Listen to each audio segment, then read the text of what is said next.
और यहाँ पर हम लोग समाधि मरण अर्थात संलेखना की चर्चा कर रहे हैं।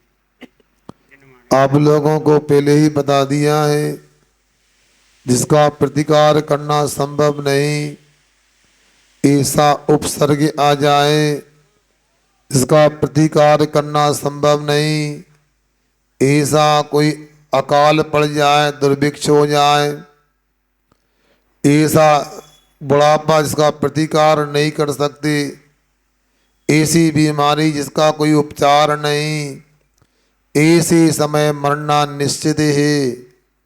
तो फिर मरना है तो अच्छे से मरो, धर्म के लिए मरो, धर्म के को साथ लेकर के मरो, और मरने के साथ धर्म गति से गत्यांतर में ले जाओ।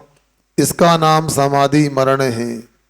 शास्त्रों में ऐसे मरण को लेकर के 3 प्रकार बताए, ध्यान से सुनना। सबसे उत्कृष्ट तो ये होता है प्रायोगवन मरण किया जाए। मध्यम उत्कृष्ट यह है इंगनी मरण भी कर सकते हैं, और जगने की भक्त प्रत्याख्यान मरण कर लिया जाए, इतना तो करना ही चाहिए। प्रायोगवन क्या होता है, इंगनी मरण क्या होता है, भक्त प्रत्याख्यान क्या होता है, ये भी प्रसंग ये तो समझ लेते हैं हम लोग।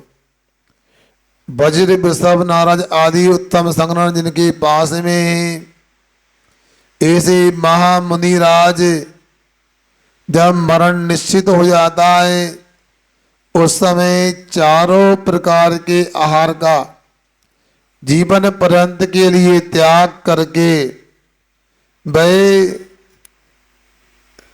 वह संन्यास समाधि मरण धारण कर लेते हैं, और उसमें भी अपने शरीर की दूसरे से भैया व्रत नहीं कराते हैं, और ना ही खुद भैया व्रत करते हैं। ऐसा वहाँ पर जो अनुष्ठान होता है, आप कान हमको दे दो, आवाज कहीं भी आएगी, दिक्कत नहीं होगी, कान के तार यहाँ जोड़ दो, आप सुन रहे हैं ना। क्योंकि हम अपना काम करें, दुनिया अपना काम कर रही है। वो कुछ बनाना चाहते हैं तो अपन आत्मा को बनाए, परमात्मा। तो यहाँ ये बात हो रही है, प्रायोगवन नाम का जो मरण होता है, उसमें एक साथ सभी प्रकार के भोजन का आहार का त्याग करके, और स्वयं भी अपने शरीर की भैया व्रत नहीं कर, दूसरे से तो कराएगा ही नहीं। मतलब करवट लेना है, शरीर कमजोर हो गया, भोजन का त्याग हो गया, इसके बाद भी स्वयं भी करवट नहीं लेगा। जैसे कोई लकड़ी वगैरह छोड़ देते, पड़ी रहती है, हिलती भी नहीं, वैसे ही शरीर को छोड़ देते, आसन लगा के बैठ गया, उसी आसन में जीवन पर्यंत रहते हैं। इसका नाम प्रायोगमन होता है।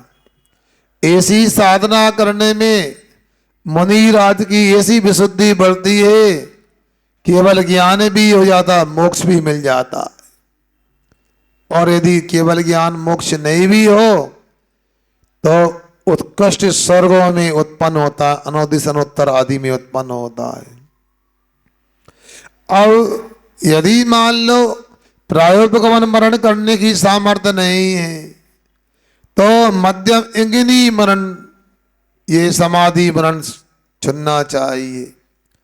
इसमें भी संगठन उत्कृष्ट होना चाहिए। अब इसमें क्या होता है, इसमें भी जीवन पर्यंत के लिए चारों प्रकार के भोजन का त्याग करना है, किंतु भैया व्रत दूसरे से भले ही नहीं कराएगा, स्वयं भैया व्रत कर लेता अपनी। मतलब करवट ले लेगा, स्वयं पिछी लगा करके, सिर में दर्द हो रहा है, दूसरे से दबाएगा नहीं, खुद दबा लेगा सिर को। कोई भी काम करना अपने हाथ से करेगा। ये इंगनी मरण समाधि मरण कहलाता, ऐसा जानना चाहिए।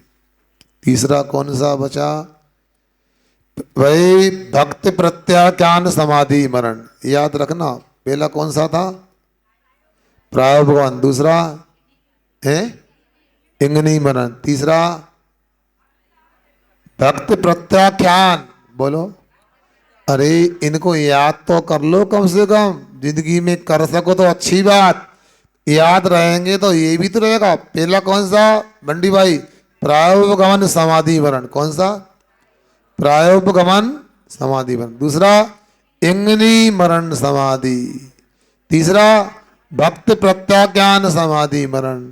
ऐसे 3 प्रकार के। तो भक्त प्रत्याज्ञान में वह दूसरे से भी अपनी भैयाव्रत करा सकता है, स्वयं भी अपने भैयाव्रती में लग सकता है, मगर भोजन का त्याग या तो आजीवन को एक साथ कर देगा तो यम संलेखना कहलाएगी, अथवा क्रमशः त्याग भी भोजन का बताते हैं, जो कि हमारे यहाँ अभी चर्चा हम कर रहे थे, उसी बात को यहाँ पर बताया है। क्या किया? अपने अंत में संलेखना मरण करते हैं तो जीवन में जो भी सामर्थ्य उत्पन्न हुई है उसको समाधि वन में लगाना चाहिए, पूरा प्रयत्न करना चाहिए। फिर कहा था राग है, द्वेष है, मोह है और परिग्रह आदि इनका त्याग करके अपने बालों से क्षमा मांगकर और दूसरे परिवार वालों से क्षमा मांगकर स्वयं भी अच्छे वचनों से क्षमा करे, ऐसा होना चाहिए। अब ऐसा नहीं सुना, गलती तो तुमने करी थी फिर भी हम क्षमा मांग रहे हैं और क्षमा करते हैं, ऐसा नहीं है। आपने तो मांगी नहीं, हमारी को मांगना पड़ा, लो क्षमा कर दो, क्षमा करते तुमको, ऐसा नहीं। झल्ला के नहीं, प्रिय वचनों से कि मेरे जीवन में मेरे मन से, वचन से, काय से, ज्ञात भाव से, अज्ञात भाव से, कसाय भाव से जो भी अपराध हुआ है, आपका मन दुखा है, आपको परेशानी हुई, मैं आपको आपसे क्षमा मांगता हूँ, कृपा कर आपसे निवेदन है मुझे भी क्षमा करें। ऐसा करके फिर सभी पापों का त्याग करके वह फिर क्या करता है? महाव्रतों को अर्पण करता है जीवन पर्यंत के लिए। फिर उसके साथ में महाव्रतों को ले लिया। अब अनेक प्रकार के साथी संगाती थे, छूट गए तो शोक नहीं करना, पीड़ा चिंता नहीं करना। इसके बाद में डरना नहीं, क्या होगा अच्छा होगा। अब साधन किसी प्रकार से कोई खेद वगैरह भी नहीं रखना। क्या खेद रखना? जब समाधि वर्ण नहीं करना है, डरना क्या? क्रोध है, कलुषता है, अप्रीति का भाव, इन सब को छोड़ करके अंदर में सत्व यानी अपनी शक्ति की उदीर्णा करो। जितनी शक्ति लगा दो, कोई कम थोड़ी है, आत्मा में अनंत शक्ति है।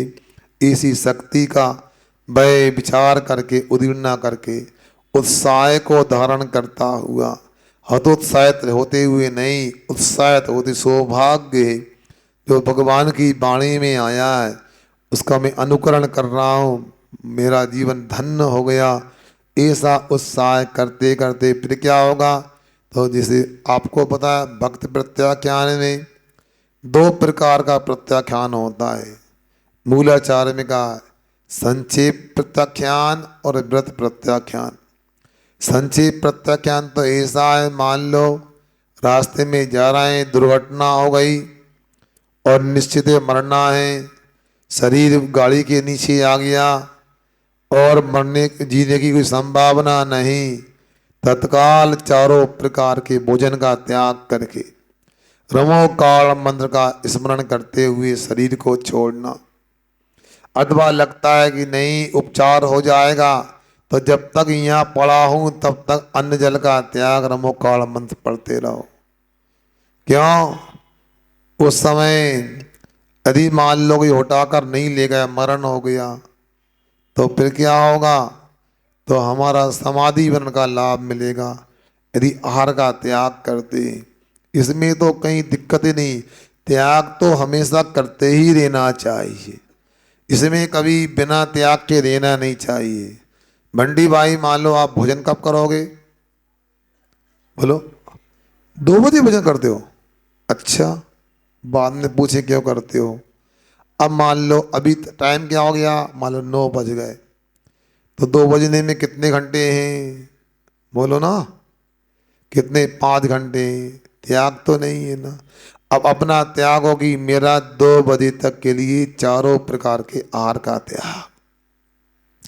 इसी समय आयु बंद हो जाए, मरण हो जाए, तो भोजन के पूरे त्याग का फल मिलने वाला है। 10 बजे का त्याग है तो 1 घंटे का तो त्याग कर सकते हैं, 10 बजे खाएंगे। इस प्रकार से अपने को त्याग में कभी कमी नहीं करना चाहिए।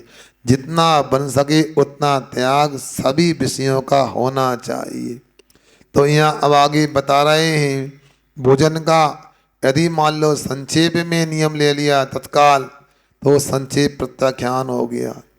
यदि मान लो संक्षेप में नहीं किया और मान लो कोई ऐसी बाधा आ गई कि प्रतिकार नहीं हो रहा, बुढ़ापा है, कोई बीमारी है, उस समय अनुभवी गुरु की शरण में जाके, किसी निर्यापक आचार्य के पास जाके, किसी निरपेक्ष चर्या कराने वाले के पास जा कर के निवेदन करना, उनसे विनती करना, मेरा जीवन अब धर्म ध्यान के योग शरीर नहीं है और जीवन समाप्त होने वाला है, मुझे संलेखना चाहिए।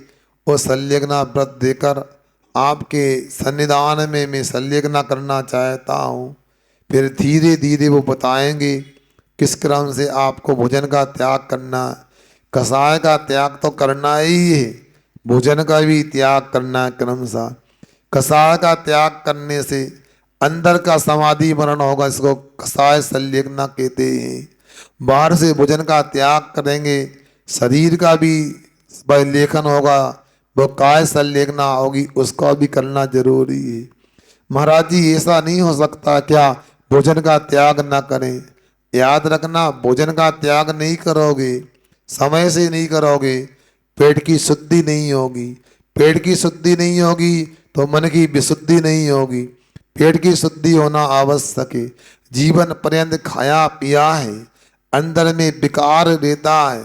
आप लोग भले ही ऐसा सोचते हो कि हमारा पेट साफ है, उसमें भी मल रहता ही है कुछ ना कुछ। क्या एक कहावत सुन लो ध्यान से आप लोग, क्या दलबद्ध राजा मलबद्ध रोगी।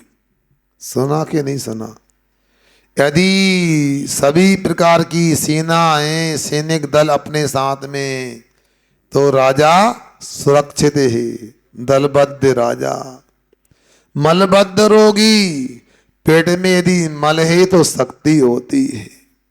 कई लोग उपवास करते हैं तो निहार को नहीं जाते, उससे भी शक्ति बनी रहती है। ये ध्यान रखो। मल निकल जाता है तो शरीर की शक्ति कमजोर हो जाती है। ये आप लोगों ने कभी बीमारी में दस्त आदि में अनुभव किया होगा।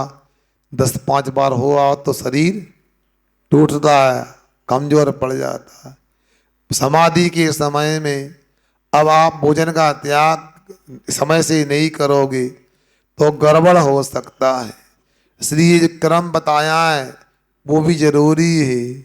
मुझे अनुभव है, जब मैं उदासीन आश्रम इंदौर में था, एक वृद्ध व्यक्ति थे ब्रह्मचारी शुक्लाल जी। उन्होंने समय से भोजन का त्याग नहीं किया और शरीर कमजोर होता गया, तो उनको सन्नीपात नाम का रोग हो गया। सन्नीपात आप लोग शायद नहीं जानते होंगे। शरीर में खिंचाव होने लगता है और खिंचाव होता है, 2-4 लोग पकड़ेंगे तब भी वो पकड़े में कंट्रोल में नहीं आते और अंत में आके कोमा में मूर्छा में आ जाते। उनका अब कुछ कैसे करेंगे बताओ? सुनने की शक्ति नहीं है, बोल सकते नहीं है, बोलेंगे नहीं तो उन्हें क्या आवश्यकता क्या परेशानी बता नहीं सकते हैं। और भैया एक बार में पुस्तक लाया करो, मैंने कहा था ना वो रखी पुस्तकें, भैया ले आए, अच्छी बात है। नहीं कल से हम व्यवस्था कर दिया करें आप लोगों के यहाँ।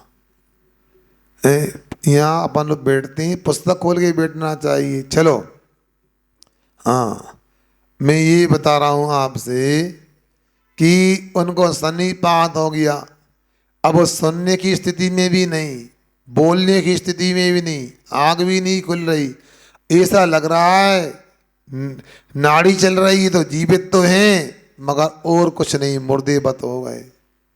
इसलिए शरीर की शुद्धि होना चाहिए। आचार्य श्री जी कहते हैं 50 वर्ष के बाद एक आसन करना चाहिए। सुनने की सो गए, इसी बात ने सुना हमारा है। क्या कह रहा है? 50 वर्ष की उम्र के बाद में क्या करना बहू?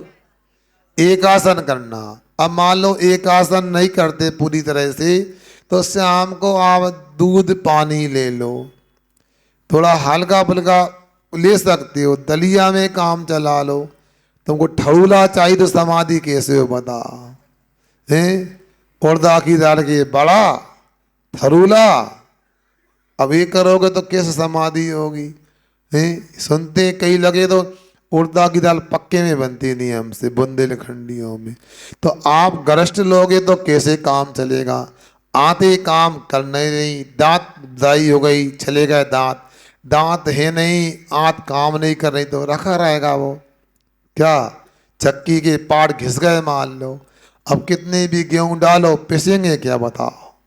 हैं पिसेंगे नहीं तो फिर काम कैसे बनेगा? इसलिए अपने को समय से काम करना चाहिए।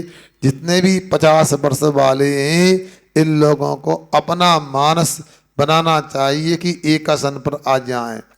पहले पर्दे के दिनों में एक आसन करने लगो, उपवास आदि करने लगो तो शरीर स्वस्थ रहेगा।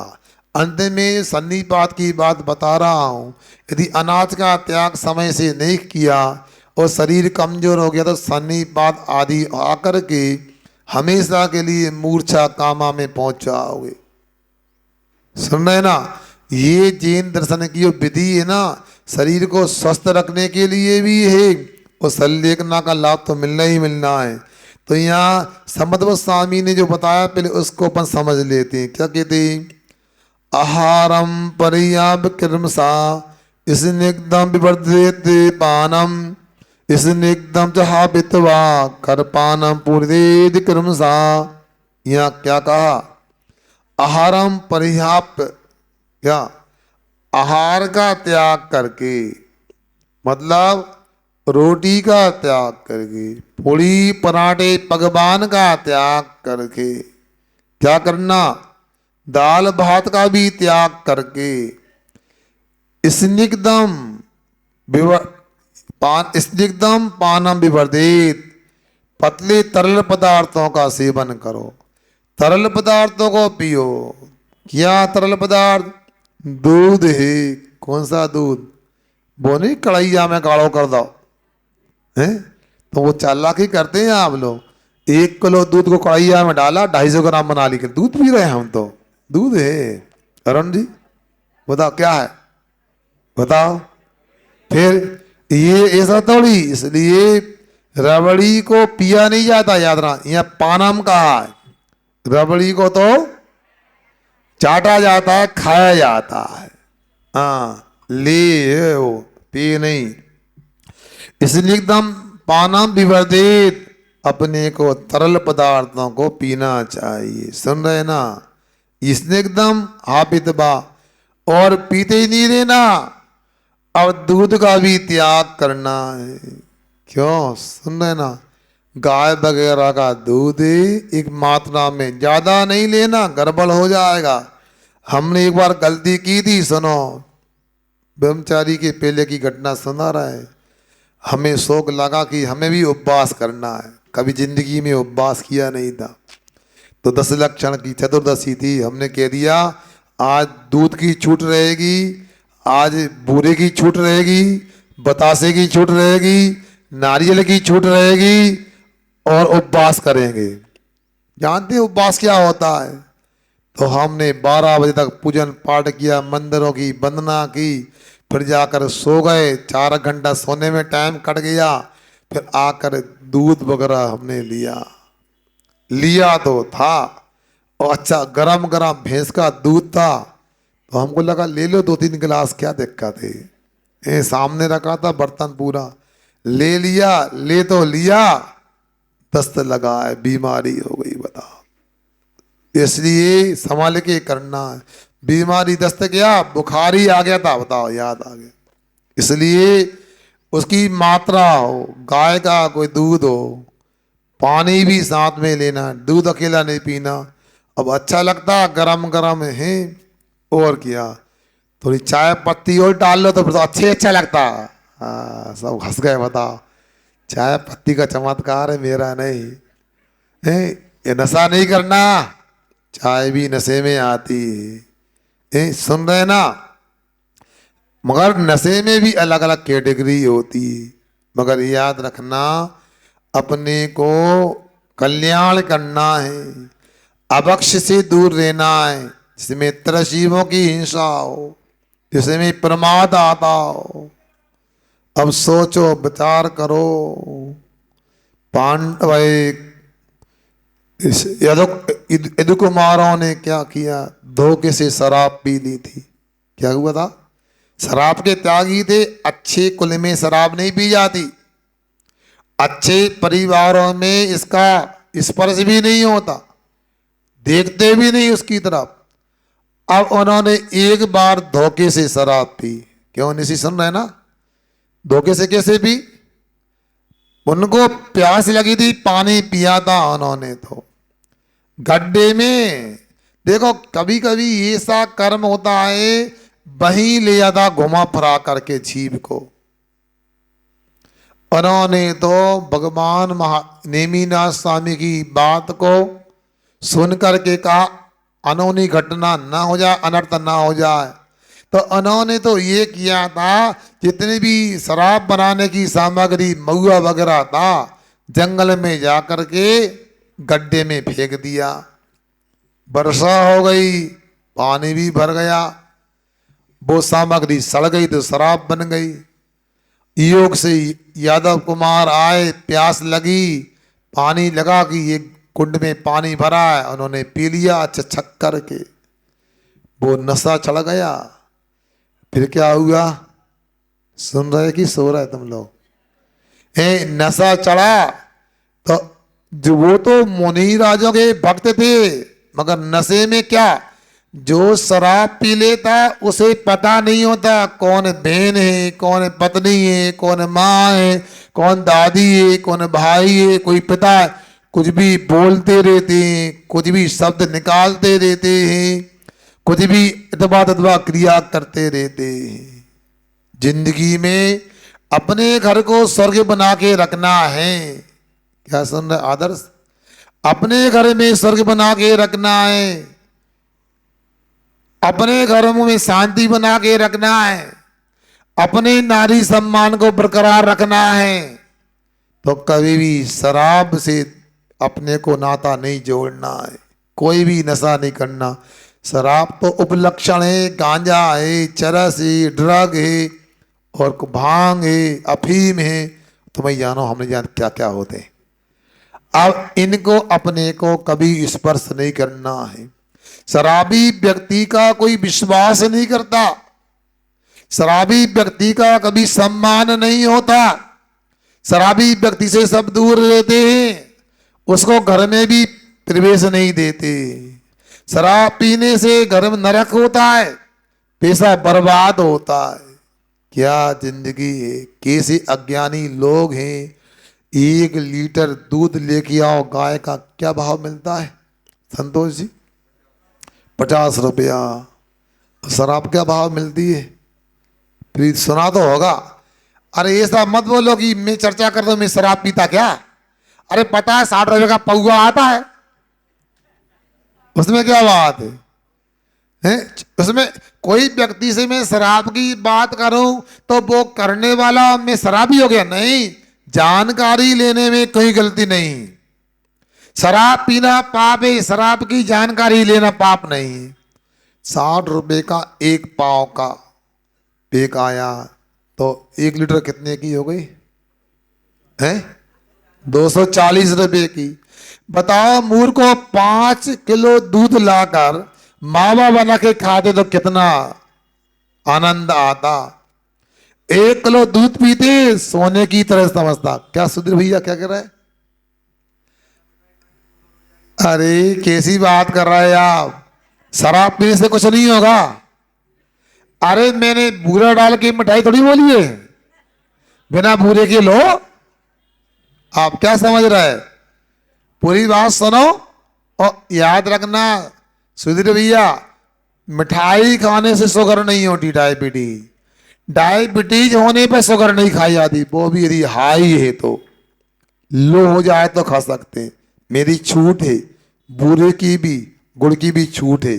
शुगर यदि लो हो जाएगी तो मैं खाऊंगा। क्या लो हो जाएगी तो खाऊंगा, हाई में नहीं खाई जाती। मगर ये बताओ, सोचो विचार करो, अब 5 लीटर दूध तो नहीं पियोगे, मगर 200 रुपये बचाओगे एक दिन में। 1 महीने में कितने बचे बोल लो? 6,000 बचे। इसके बाद 12 महीने में कितने हो गए? 72,000 हो गए। अब सोचो आप कितने पैसे बर्बाद कर रहे हैं। शरीर को बर्बाद कर रहे हैं, पैसे को बर्बाद कर रहे हैं। एक दिन भी पीना तो क्या, महाभारत ग्रंथ में लिखा है 1 बूंद शराब पीने में 7 गांव जलाने का पाप लगता है। बोलो जैनी लोगों, चींटी पे पैर रखते हो? चींटी को मार सकते हो? बोलो ना। तो एक चींटी को, एक जीव को नहीं मार सकते हैं, वो शराब कैसे पी सकते?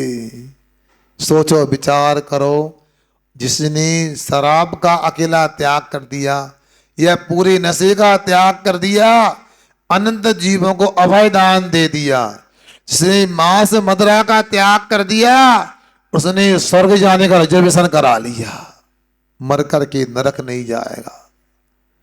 7 व्यसन होते हैं जो नरक ले जाते, मगर जो 7 व्यसनों का त्याग करता है वो कभी नरक नहीं जाता है। तो मैं तो ये बात कर रहा हूं समाधि वर्ण को लेकर कि स्निग्धम चाहापितवा, स्निग्ध पदार्थ का त्याग करके खरपानम पूरेत क्रमशा, खरपान का त्याग, खरपान का सेवन करो। खरपान क्या होता है? निर्विकृति होती है। सुनो, तुम लोग चालाकी करते हो, दही को मिक्सी में घुमा के ले लो, माला छाछ ले लो, मही ले लो, ये सब मही होता है। उसको मथानी से अच्छा मंथन करके मक्खन निकालते हैं।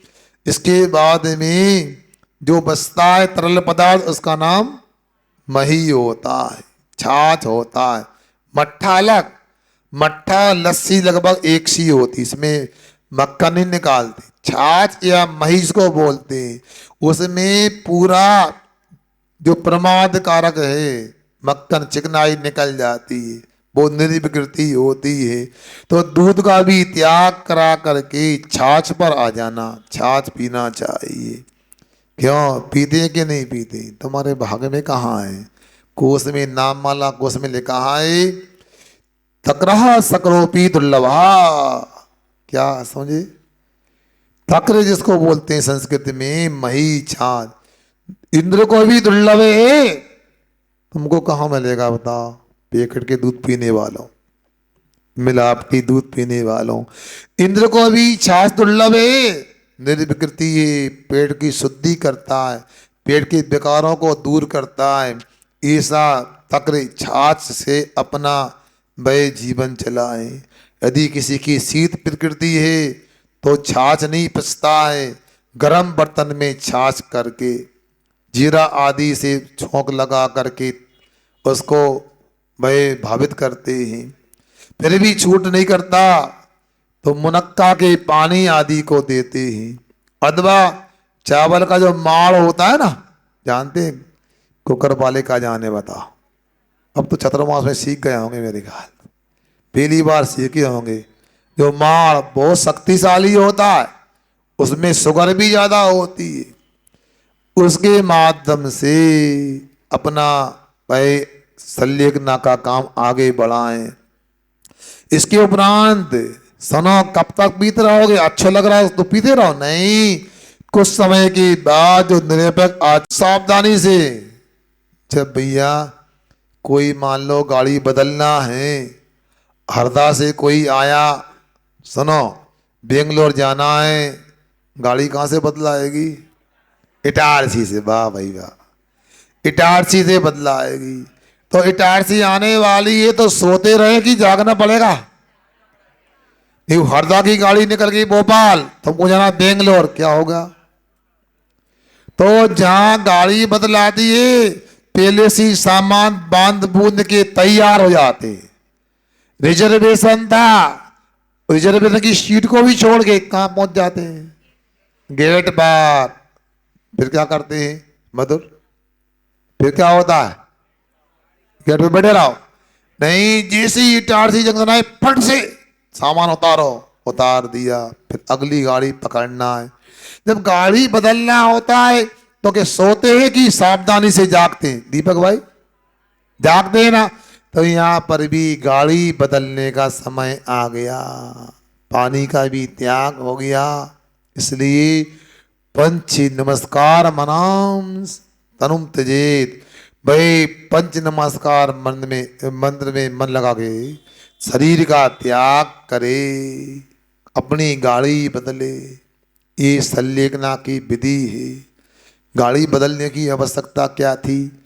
गाड़ी पुरानी हो गई थी, पुराना मॉडल हो गया था, धुआं छोड़ने लगी थी। सरकार ने कहा नहीं, अब ये गाड़ी काम की नहीं, अलग करो इसको। दिल्ली में हो रहा है ना, धुआं छोड़ने वाली गाड़ियां बाहर हो गई, पेट्रोल गाड़ी है, डीजल गाड़ी है, सुन रहे हैं ना?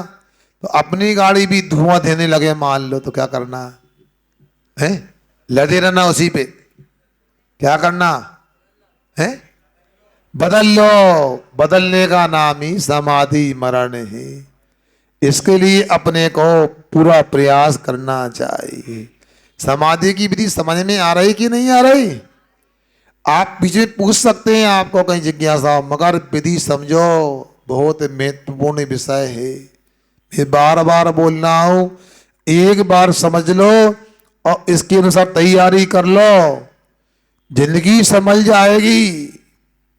दुनिया की बातें तो हो जाती है, मगर कल्याण कैसे करोगे? धीरे धीरे प्रारंभ करो। तो महाराज समाधि हम भी कर सकते हैं? हाँ कर सकते हैं। कब से करना पड़ता है? जब से समझ में आया तब से करना है। कब से करना है? आज से करना है। आज से नहीं, अभी से करना है। कैसे करना है बोलो ना? सबसे पहले अपने को जैन बनना। क्या बनना? जैन कौन होते हैं? जो अहिंसा धर्म का पालन करते हैं। अहिंसा धर्म का पालन करना है तो सच्चे देव शास्त्र गुरु की आराधना करो। फिर क्या करना? रात में भोजन नहीं करो। फिर क्या करना? पानी छान के पियो। अब पानी छान के पीने का तो नियम है। अब मान लो कोई भांग खाने लगे, कोई अफीम पीने लगे, गांजा पीने लगे, कोई शराब पीने लगे, तो फिर कैसे जैनी कहलाएंगे? अहिंसा की आराधना हो सकती है कि अभक्ष सेवन करने से। मैं स्पष्ट बोल रहा हूं, सब लोग सुन लेना, जितने लोग हैं। भगवान का अभिषेक करना है, भगवान की प्रतिमा को छूना है। सुन रहे? छूना तो अच्छी बात, मगर यदि कोई व्यसन करते हैं, मांस भक्षण है, शराब का सेवन है, या दूसरे कोई पाप करते हैं, तो अपने को भगवान की प्रतिमा छूने का अधिकार भी नहीं, गर्भालय में जाने का अधिकार भी नहीं, और महाराज को छूने का, उपहार देने का अधिकार भी नहीं। जितने भी महिलाएं बेटी, पुरुष बेटे, भैया हम तो शुद्धि बुलवाते, मन शुद्धि, वचन शुद्धि, काय शुद्धि, आहार जल शुद्धि। तुम बाजार का ले आओ तो हम क्या करें? हम तो आहार करेंगे, हमें क्या माना जो बाजार का बना के यहाँ बनाए। उसी प्रकार आपको सोचना है।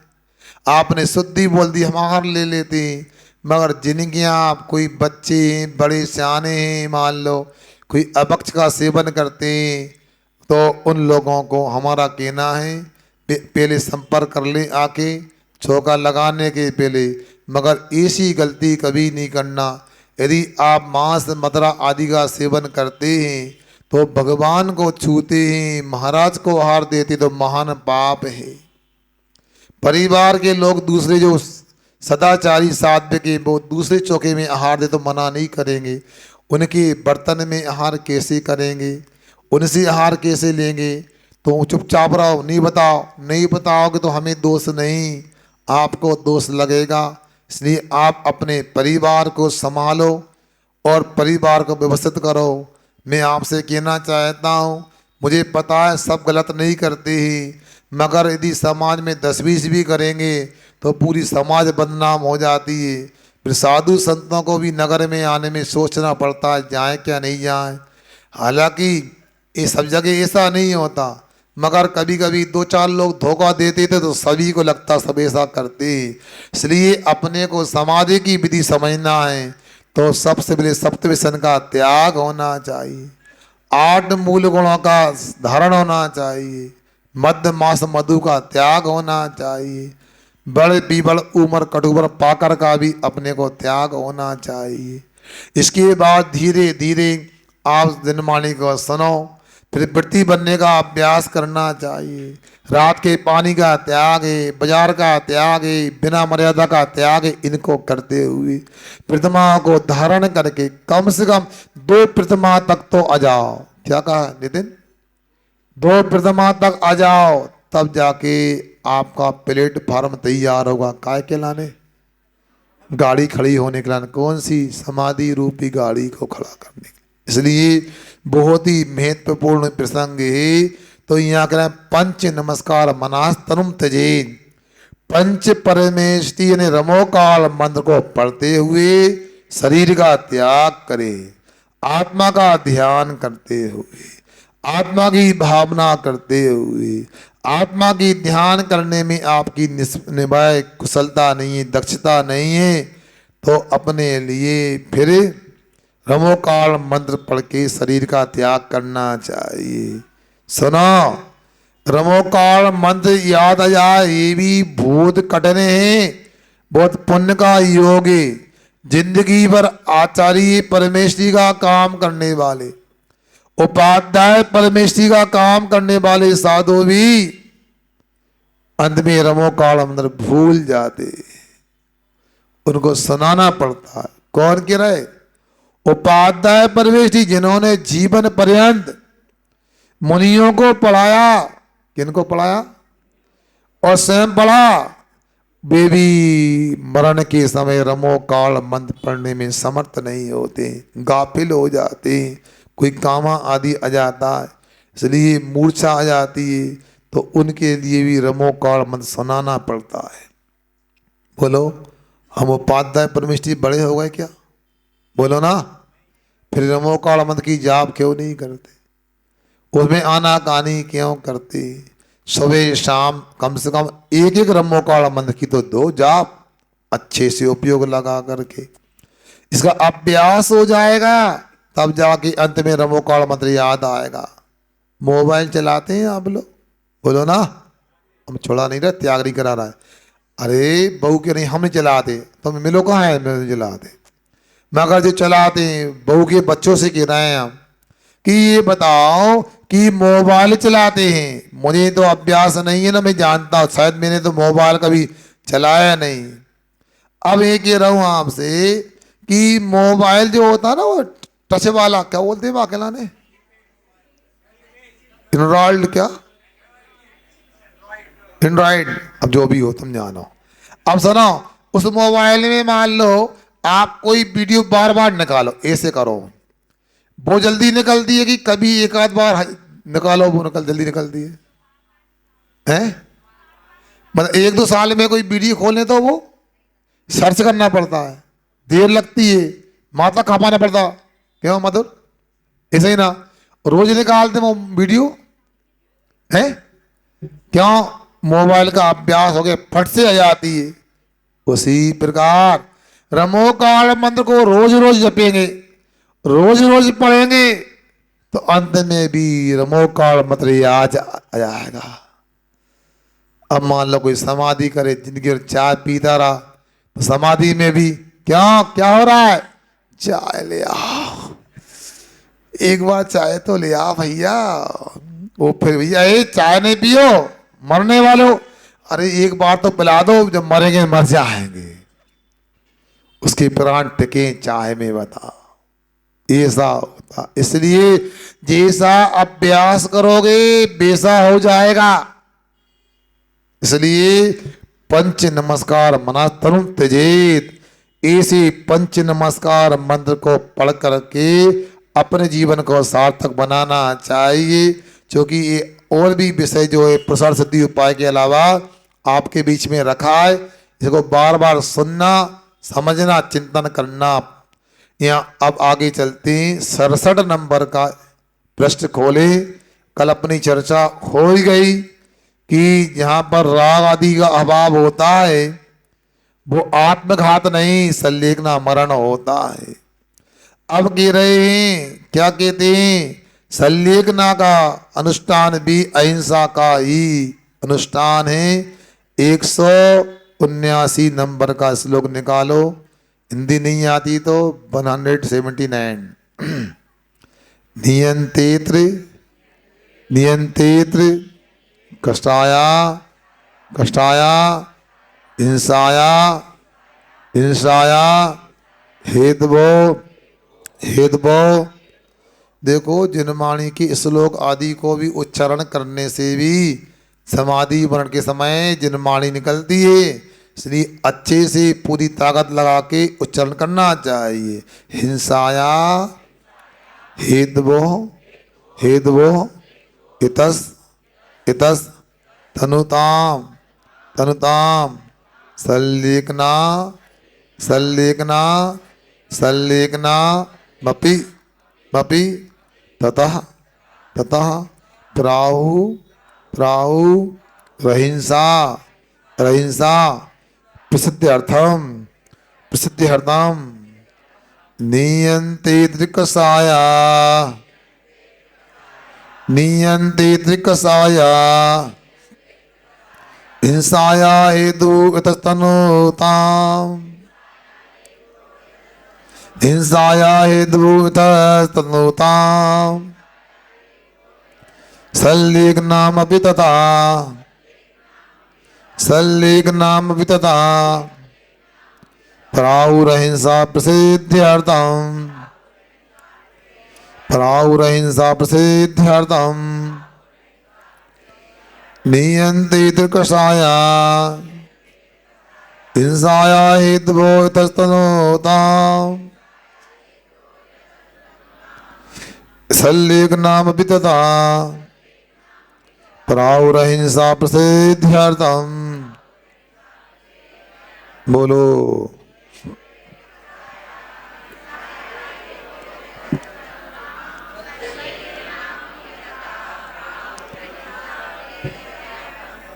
पूर्व में ये कहा गया था कि संलेखना करना आत्मघात है, अर्थात हिंसा हिंसा का ही पर्याय है।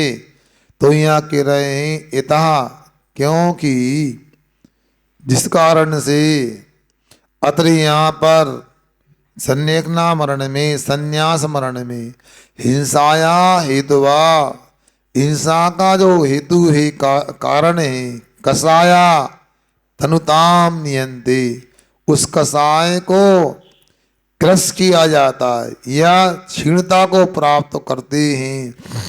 तथा इस कारण से इसलिए संलेखनाम भी संलेखना भी अहिंसा प्रसिद्धि अर्थम प्राहु, अहिंसा की ही प्रसिद्धि के लिए सिद्धि के लिए कहते हैं। यहाँ पर ये अपने को ध्यान रखना चाहिए, किसी की हिंसा नहीं की जा रही है, अपना भी वध नहीं किया जा रहा है। कल भी मैंने कहा था उस बात को केंद्र में रखकर चलना। हमारे यहाँ मरण नहीं किया जाता, हमारे यहाँ पर शरीर का घात नहीं किया जाता, किंतु जब मरण आता है, मरण के कारण मिल जाते हैं। किसी भी स्थिति में मरण को टाल नहीं सकते, भाई मरण निश्चित हो गया, उस समय आहार का त्याग करके, कसायों का त्याग करके शरीर का त्याग करने का अनुष्ठान समाधि मरण है, संलेखना है। इसलिए बार बार आपको इसलिए बोल रहा हूं, आप लोगों को बता सको कि हमारे यहां मरते नहीं, मरने का समय आता है तो संभलते हैं, उसका नाम संलेखना। दोबारा कहूं, हमारे यहां मरते नहीं, मरने का समय आता है तो संभलते हैं, और मरते समय संभलने का नाम ही संलेखना होता है। इस बात को अच्छे से धारणा बनाना, अपने मन को भी समझाना है और दूसरों को भी समझाना है। और ये कोई ऐसा नहीं कपोल कल्पते, प्रत्यक्ष में भी आपको देखना है। मैंने कल जिन संजनों का नाम लिया था, विनोदा भावे, जो बरदा आश्रम में साधना करते थे, एक संपूर्णानंद जी थे जिनके नाम पे विश्वविद्यालय है वाराणसी में। इन लोगों को जब बीमारी आई तब लगा इसके बदले तो कितने नहीं, जैन धर्म में गलत है ये समाधि संलेखना का अनुष्ठान। जब उनको धारणा में आया कि नहीं, वहाँ जैन धर्म में जो समाधि मरण संलेखना की चर्चा की बहुत ही पवित्र है, इससे अच्छा अनुष्ठान कोई हो ही नहीं सकता। ये प्रकारांतर से अन्यत्र भी ऐसी बातें आती हैं मगर समझते नहीं। अब मैं आप लोगों से कहता हूं, बताओ किसी को कह दिया डॉक्टर ने कैंसर हो गया, इसका कोई उपचार नहीं है, घर ले जाओ। क्यों भैया सरमती, क्या करना? अब जबरदस्ती ब्लड बोतल लगवाते रहो, इंजेक्शन लगवाते रहो, असर तो नहीं है। कैंसर बीमारी ऐसी होती है, इसमें एक सीमा तक तो उपचार चला के धक्का लगाते, कीमो लगा के, इंजेक्शन लगा कर, गोली खा करके, इसके बाद में कह दिया जाता है भैया घर ले जाओ, अब कोई उपचार नहीं, भगवान का नाम याद करो। बोलते नहीं, बोलते नहीं, सुना आप लोगों ने? उस समय फिर क्या करना बताओ? समाधि संलेखना नहीं करना तो अब मान लो आप कपड़ा पहन दें, 6 बार 16 बार छलवाली रफू करा दिया, अब 16 बार रफू हो गया, अब क्या करना? दर्जी के पास ले गए, भैया ये फट गया है। क्या बोलेगा वो? शुभम बोलो, अरे यार रफू एक बार और कर दो। भैया यार रफू करने के पूरा चलनी हो गया, तार तार हो गया, इसको घर ले जाओ यार।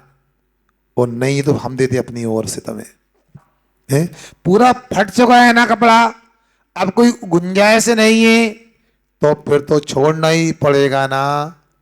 अपनी गाड़ी ही मान लो 16 बार खराब हो गई, 56 बार इंजन खुल गया, क्यों दीपक जी अब क्या करना गाड़ी का?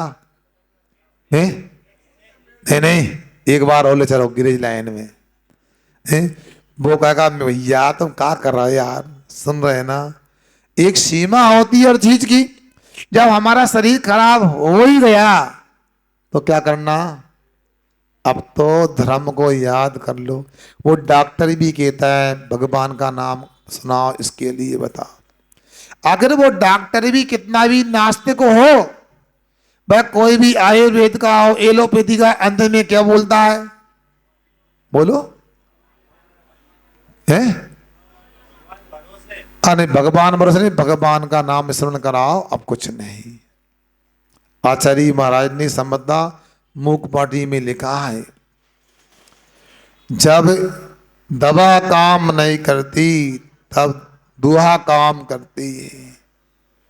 नहीं, थोड़ा और सुधारो। जब दवा काम नहीं करती तब हवा काम करती है, जब हवा काम नहीं करती तो स्वयंभवा काम करती है। नहीं, जब दवा काम नहीं करती तब हवा काम करती है, जब हवा काम नहीं करती दुआ काम करती है, जब दुआ काम नहीं करती स्वयंभवा काम करती है। अपनी आत्म शक्ति काम करती है, किसी भी क्षेत्र में हो। मगर आप लोग कैसे हो? मरने के भय से मर जाते हो। थोड़ा तो आत्मविश्वास रखो। हमने आपको अंग्रेजी का स्लोगन सुनाया था, कौन सा? कीप ओवर नहीं, keep self confidence but not over confidence. क्या समझ में आया? हिंदी करी ये की करो ना, कहा वकील साहब हिंदी करो। Keep self confidence but not over confidence, क्या अर्थ हुआ है? आत्मविश्वास रखो। क्यों सुन रहे? क्यों ये टीका वाले भैया सुन रहे ना? हाँ, क्या करना? आत्मविश्वास रखो, है अति विश्वास मत रखो। अब आप लोग क्या रखते हो? हम सब कर लेंगे, क्या कर लोगे? इसलिए आप लोगों से यहाँ ये बताया जा रहा है, जब पूरी पेथी पूरी पद्धतियां उपचार की फेल हो जाती है, इसके बाद धर्म काम आता है। जो काम दुनिया में किसी पद्धति से नहीं हो सकता, वह काम अहिंसा धर्म से हो सकता है, वह बीतराग धर्म से हो सकता है। इसलिए अपने को यहाँ ये कहा जा रहा है, ये समाधि वर्ण संलेखना जो है ये अहिंसा का ही रूप है, इसको हमेशा पालन करना चाहिए। ऐसी संलेखना को करेंगे तो जरूर हमारा कल्याण होगा। तो संलेखना करने वाले को क्या मिलता है? संलेखना का फल भी यह बताया जा रहा है। क्या कहते हैं? सुनो हमारी बात। इससे संलेखना जो करता है उसे स्वर्ग मिलता है या मोक्ष मिलता है? स्वर्ग क्या होता है, मोक्ष क्या होता है, उसको आगे समद स्वामी की भाषा में पढ़ते हैं। निःश्रेषम अभ्युदयाम निस्तीरम दुष्टम सुकाम बुद्धिम निपिबति पी धर्मा सर्वे दुखा नलालीडा। यहाँ क्या कहा? निःश्रेष हम और अभ्युदयम। निःश्रेष माने मोक्ष होता है, अभ्युदय ने स्वर्ग होता है। एक ऐसा निस्तीरम जिसका कोई किनारा नहीं, दुष्टराम जिसको पार पाना कठिन है। कैसा?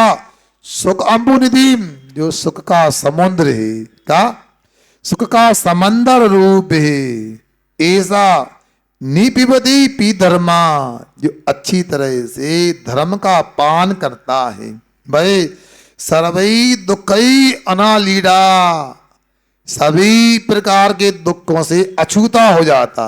क्या कहा? मतलब उसके पास कोई दुख बचता ही नहीं। जो परमात्मा का नाम लेता लेता भाई अपने शरीर का त्याग करता है। फिर कोई कहेगा शरीर का त्याग, अरे शरीर का जब त्याग हो रहा है, उस समय जब शरीर छूट रहा है, जब मरण की बारी आ गई, उस समय भगवान का नाम लेता है, उसके लिए ऐसा लाभ मिलता है, ऐसा मोक्ष होता है। जन्म जरा मय मरण नहीं सो कई दुख कई भैस परि मुक्तम निर्वाणम शुद्ध सुखम निश्चेष मिश्रिते नित्यम। जहां कभी दोबारा जन्म नहीं होता।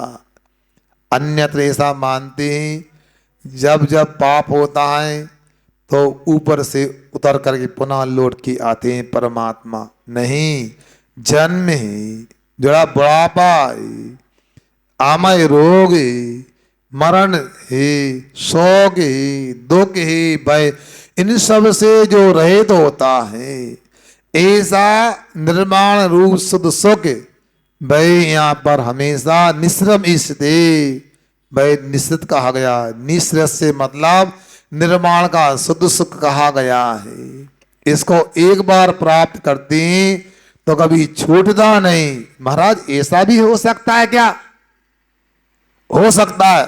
उदाहरण लो। क्या उदाहरण? आपने घी खाया है? घी कैसे बनता? बोलो जितू।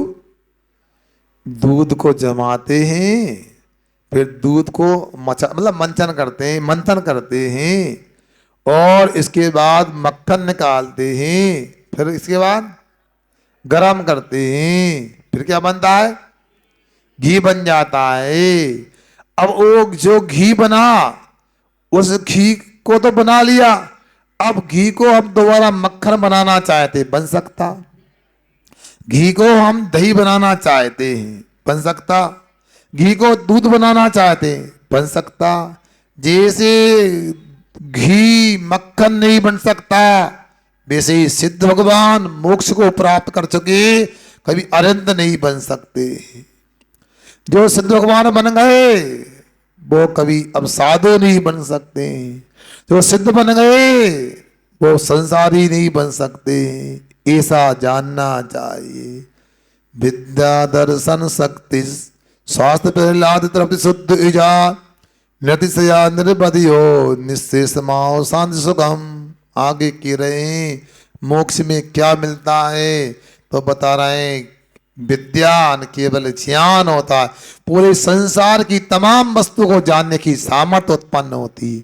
दर्शन सबको एक साथ देखने की सामर्थ्य होती है। आप लोग क्या देखते हो? टेलीविजन, ये है केवल ज्ञान, केवल दर्शन। टेलीविजन दूरदर्शन है। शक्ति अनंत शक्ति होती है, पूरे 3 लोग ब्रह्मांड को डमरू की तरह बजाने की शक्ति हो जाती। बजाते नहीं, करुणावान होते हैं। स्वास्थ्य अपने आप में ठहराव होता है। प्रहलाद आनंद रूप होते हैं। तृप्ति होती है, कोई आकुलता नहीं, शुद्धि उजा, ऐसे वही भगवान होते हैं। निर्बध हो, कोई सीमा नहीं, अनंत काल तक मोक्ष में रहेंगे। नतिशा सिद्धों में कोई विशेषता नहीं, आत्मा का सच्चा सामान्य स्वरूप प्रकट होता है। ऐसे मोक्ष में, मोक्ष सुख में निवास करने वाले सिद्ध होते हैं, ऐसा यहाँ पर कहा गया है। तो यदि मान लो ऐसे मोक्ष प्राप्त करने की तत्काल यदि अपने को भूमिका नहीं बनती है तो यहाँ कहा गया है कि उसको स्वर्ग मिलता है, जिसको वैकुंठ कहते जिनेतरों में, उसमें भी सागरों पर्यंत अपने लिए वह इंद्रिय सुख का लाभ मिलता है। और वहाँ पर धर्म के संस्कार होने से, समाधि मरण के संस्कार होने से वहाँ पर तत्व चर्चा और पुरु अर्चा होती है। यहाँ तो आप लोग मनमानी करते हैं। मंदिर आना है तो आओ, नहीं आना तो मत आओ। महाराज जी के पास आओ या नहीं आओ, मनमानी होती है। सुनो, रात में खाना है तो खाएंगे, क्या कर लोगे? हमने अंटी बजा रही थी, महाराज ने कहा 1 साल का त्याग करना है। हाँ महाराज, जैसी आप कहो। सुनो, समय हो रहा है, मैं छोड़ने वाला हूँ।